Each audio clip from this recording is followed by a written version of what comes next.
जय हिंद दोस्तों, economics class में एक बार फिर से आपका स्वागत है। मेरा नाम है चैन सिंह और आज मैं आपके लिए बहुत ही इंपॉर्टेंट कॉन्सेप्ट लेकर आया हूं, उन पर आज हम चर्चा करेंगे। तो चलिए वीडियो को शुरू करते हैं। जानकारी पसंद आए तो वीडियो को लाइक शेयर जरूर करना है और चैनल पर नए हो तो चैनल को सब्सक्राइब जरूर कर लीजिएगा। चलिए शुरू करते हैं और समझते हैं। आज हम चर्चा करने वाले हैं सबसे पहले संयुक्त मांग पर, उसके बाद व्युत्पन्न मांग पर, इसके बाद एक कॉन्सेप्ट और है जिसको हम समझने वाले हैं। ये कॉन्सेप्ट है हमारा सामूहिक मांग। इन तीनों पर आज हम चर्चा करेंगे और समझेंगे इनकी हम किस प्रकार से परिभाषा दे सकते हैं और यदि परीक्षा में पूछ लिए जाते हैं तो किस प्रकार से हमें इनका आंसर लिखना है। चलिए शुरू करते हैं। सबसे पहले यदि हम बात करें संयुक्त मांग की, कि संयुक्त मांग क्या होती है, इसको अंग्रेजी में जॉइंट डिमांड कहते हैं। चलिए परिभाषा देखते हैं। जब कभी एक उद्देश्य की पूर्ति के लिए, यहाँ से यहाँ तक आप पढ़ेंगे, ठीक है, बस पहले यही कॉन्सेप्ट आपको समझना है। जब कभी एक उद्देश्य की पूर्ति के लिए एक साथ दो वस्तुओं की मांग की जाती है तो उसे हम संयुक्त मांग कहते हैं। ठीक है, यदि मांग की परिभाषा पूछे तो मांग की परिभाषा क्या होती है, इस संबंध में पहले हम कई सारी क्लास ले चुके हैं, समझ चुके हैं और कई सारे वीडियो में इसकी चर्चा भी कर चुके हैं। ठीक है, तो मांग का यदि हम मोटे तौर पर परिभाषा करें तो वहाँ पर देखिए समय फैक्टर भी होता है, कीमत फैक्टर भी होता है और व्यक्ति की जो इच्छा है, उपभोक्ता जो रहता है उसकी क्या होनी चाहिए, इच्छा होनी चाहिए। ठीक है, और वह खर्च करने के लिए यदि तत्परता दिखाता है उपभोक्ता तो वो क्या होती है, उस समय उस वस्तु की मांग होती है। ठीक है, मतलब किसी समय विशेष पर एक निश्चित कीमत पर जब उपभोक्ता अपनी आय को खर्च करने के लिए तत्पर रहता है तो वह उस वस्तु की मांग कहलाती है।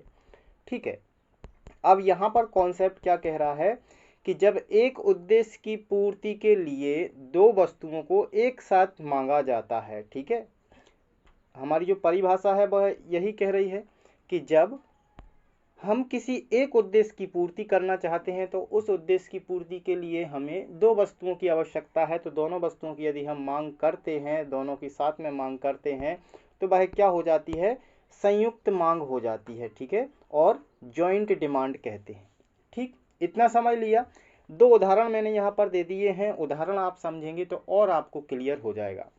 जैसे हम होटल में जाते हैं, रोटी मांगते हैं और रोटी के साथ मक्खन भी मांगते हैं। ठीक है, तो रोटी खा रहे हैं लेकिन रोटी के साथ आपको एक चीज़ की और आवश्यकता लग रही है, वो क्या है, मक्खन। तो रोटी के साथ मांग किसकी हो रही है, मक्खन की हो रही है। ठीक है, रोटी के साथ हम मक्खन की भी मांग कर रहे हैं, मतलब कि एक उद्देश्य की पूर्ति के लिए दो वस्तुएं मांगी जा रही हैं, तो ये क्या हो गई है, जॉइंट मांग हो गई है। इसी प्रकार दूसरा उदाहरण देखिए, क्रिकेट जब हम खेलते हैं तो क्रिकेट खेलने के लिए हम बैट से नहीं खेल सकते, बॉल भी हमें चाहिए। ठीक है, अब हम बाजार से यदि बैट खरीदते हैं तो बैट के साथ साथ हमें बॉल भी चाहिए, तभी तो हम क्रिकेट खेल पाएंगे, अन्यथा हम क्रिकेट नहीं खेल पाएंगे। तो क्रिकेट एक हमारा उद्देश्य है कि क्रिकेट हमें खेलना है, तो एक उद्देश्य की पूर्ति हम किससे कर रहे हैं, दो वस्तुओं से कर रहे हैं, एक तो बैट और दूसरा बॉल, मतलब कि दो वस्तुएं एक ही उद्देश्य की पूर्ति के लिए हम खरीद रहे हैं, इसलिए ये क्या है, संयुक्त मांग है। ठीक है, संयुक्त मांग का कॉन्सेप्ट ये क्लियर हो गया। अब हम बढ़ते हैं आगे, अगली देखते हैं हम व्युत्पन्न मांग, कि व्युत्पन्न मांग क्या होती है। सबसे पहले इसकी परिभाषा पर गौर कीजिए। परिभाषा क्या बोल रही है, जब किसी वस्तु, ठीक है, जब किसी वस्तु की मांग के कारण अन्य किसी वस्तु या सेवा की मांग उत्पन्न होती है तो उसे व्युत्पन्न मांग कहा जाता है। अब देखिए, जैसे कि हमें किसी वस्तु की आवश्यकता है और उस वस्तु की आवश्यकता को हम पूरा करते हैं, लेकिन जब वह वस्तु हम खरीदते हैं तो उसके साथ साथ एक वस्तु की मांग हमें और बढ़ जाती है।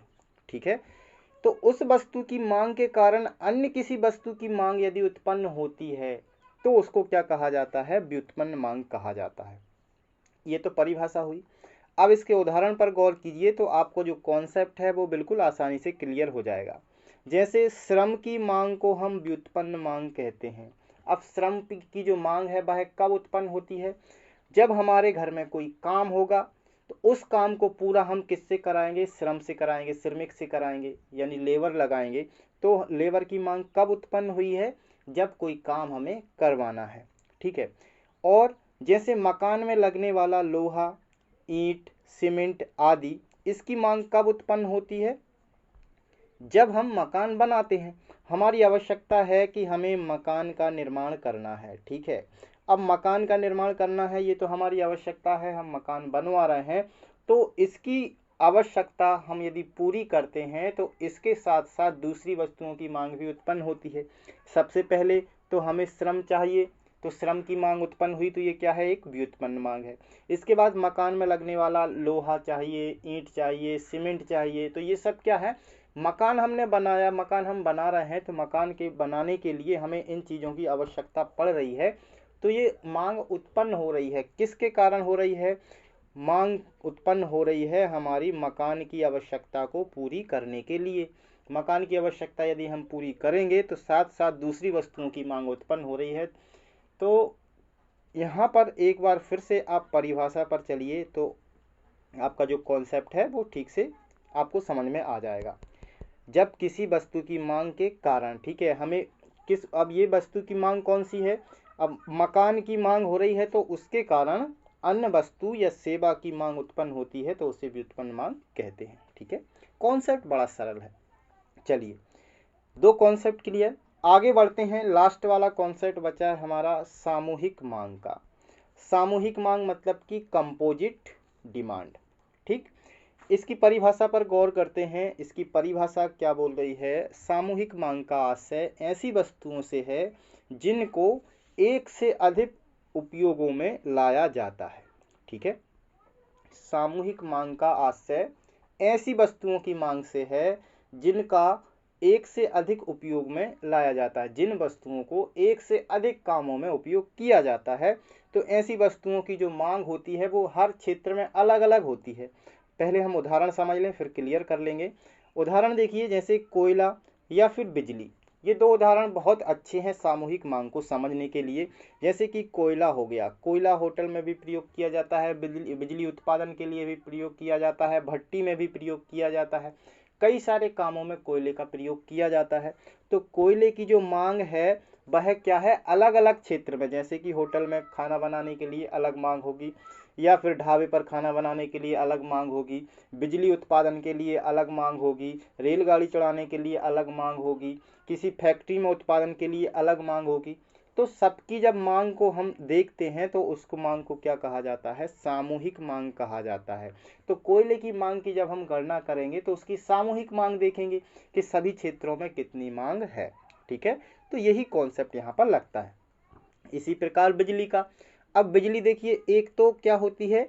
सबसे पहले प्रकाश के लिए, कि कितने लोग प्रकाश के लिए इसका उपभोग कर रहे हैं, और फैक्ट्रियों में भी इसका फैक्ट्रियों में मशीनें चलाने के लिए, घरेलू क्षेत्र में भी मशीनें चलाने के लिए, जैसे कि गर्मियों में यदि हम देखें तो गर्मियों में घरेलू क्षेत्र की जो बिजली की मांग होती है वह बढ़ जाती है।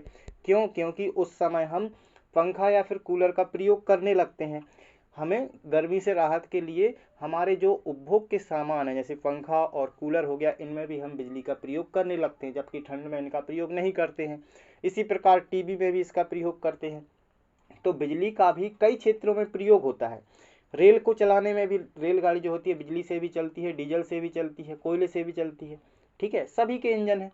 इसके बाद उद्योगों में भी क्या होता है? एक तो बिजली लाइट के लिए भी चाहिए, मशीनों के संचालन के लिए भी चाहिए, और जैसे कई क्षेत्र हैं जहाँ पर बिजली का प्रयोग होता है। तो बिजली की जो मांग होती है उस मांग की सामूहिक मांग की गणना की जाती है कि हर क्षेत्र में कितनी मांग हो रही है। जैसे घरेलू क्षेत्र में कितना उपभोग हो रहा है, या फिर औद्योगिक क्षेत्र में कितना इसका प्रयोग हो रहा है, उपभोग हो रहा है, उसकी टोटल मांग को जब हम जोड़ेंगे तो वो मांग कैसी होगी? सामूहिक मांग होगी, ठीक है। ये तीन प्रमुख कॉन्सेप्ट हैं।